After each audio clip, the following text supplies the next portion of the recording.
నమస్తే, నా పేరు అలీ. మీరు చూస్తున్నారు ఏఎన్ఏ న్యూస్. రండి వార్తల్లో వెళ్తాం. ఢిల్లీలో జంతర్ మంతర్ వద్ద మహాధర్నా తెలంగాణ రాష్ట్రంగా వ్యాప్తంగా మహాధర్నా జరగడం, ముఖ్యంగా బీసీలందరూ కూడా ఏకీకృతమై మహాధర్నాకు వెళ్ళడం.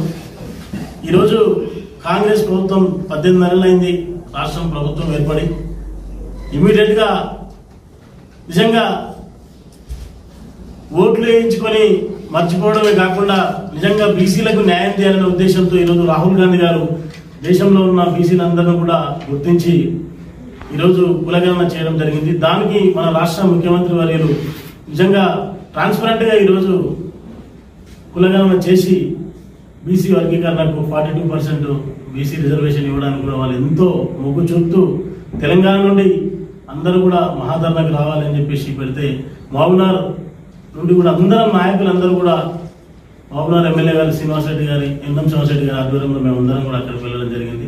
అలాగే వివిధ అసెంబ్లీ కాన్స్టిట్యూన్సీ నుంచి కూడా అందరూ కూడా అక్కడికి రావడం జరిగింది. ఆ ధర్నాలో నిజంగా అందరూ దేశంలో ఉన్న ఎంపీలందరూ కూడా బీసీలందరూ అక్కడికి వచ్చి నిజంగా వాళ్ళు చాలా చక్కగా కనుమేలి గారు కానీ ఈరోజు తమిళనాడులో దాదాపుగా 60% బీసీలకు అక్కడ రిజర్వేషన్ ఉంది, 69% వాళ్ళకి రిజర్వేషన్ ఉంది అక్కడ. ఈరోజు మన దగ్గర గతంలో ఉన్న ప్రభుత్వాలు, బీఆర్ఎస్ ప్రభుత్వం, ఆ రోజు ఉన్న కాంగ్రెస్ ప్రభుత్వం ప్రకటిస్తే దాన్ని రిజర్వేషన్ తగ్గించి ఈరోజు వాళ్ళు చేయడం జరిగింది.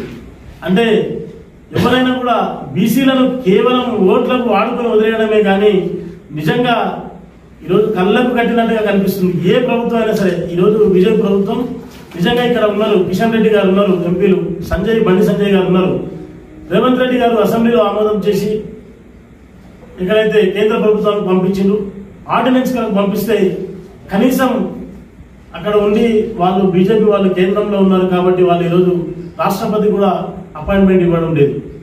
అంటే కళ్ళకు కట్టినట్లుగా కనిపిస్తూ ఉంది. బీసీలను కేవలం ఓట్లకు మాత్రమే వాడుకొని బీసీల పైన ఎలాంటి చిత్తశుద్ధి లేదు. నిజంగా కాంగ్రెస్ ప్రభుత్వం ఈరోజు బీసీలకు రాజ్యాధికారం రావాలి, బీసీలను కూడా విద్యా పరంగా, ఉద్యోగ పరంగా, రాజకీయ పరంగా కూడా వారిని పైకి తీసుకురావాలని చెప్పి ఉద్దేశంలో వాళ్ళు ఉన్నారు. ఈరోజు నిజంగా కూడా దేశంలో బీసీలను గుర్తించి వాళ్ళ అభివృద్ధిని గుర్తించి వాళ్ళకు సహకరిస్తే దేశంలో కూడా మంచి పేరు వచ్చే విధంగా రాహుల్ గాంధీ గారు కూడా వాళ్ళు చూస్తూ ఉన్నారు. ఇది ఈరోజు వార్తలు. మనీ ఇంటి వార్తల కోసం చూస్తుండండి ఏఎన్ఏ న్యూస్.